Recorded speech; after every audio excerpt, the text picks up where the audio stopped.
Rien ces dernières années. En évoquant dans son discours du 31 décembre 2024 les insuffisances relevées dans la mise en œuvre des politiques publiques dans différents secteurs d'activité qui impactent sur la vie des populations, il est clair que le président de la République indexait des départements ministériels précis et leurs chefs.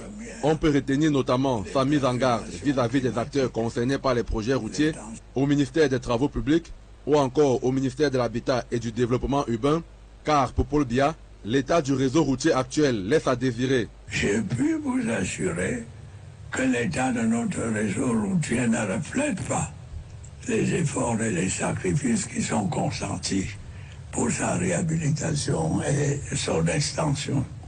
Je n'oublie pas non plus les problèmes de gouvernance qui nécessitent assurément des mesures fermes et diligentes.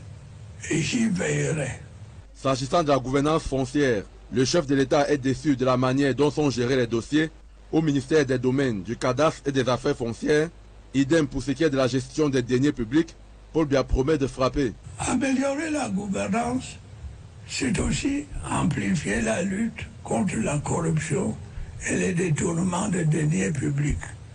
C'est assurer la protection de la propriété foncière où certaines dérives ont été constatées. Des sanctions appropriées seront infligées. 2024 a été une année sombre pour de nombreux Camerounais qui ont perdu la vie à cause des accidents de la circulation, des catastrophes naturelles, des effondrements d'immeubles et autres qui auraient pu être évités selon le président de la République.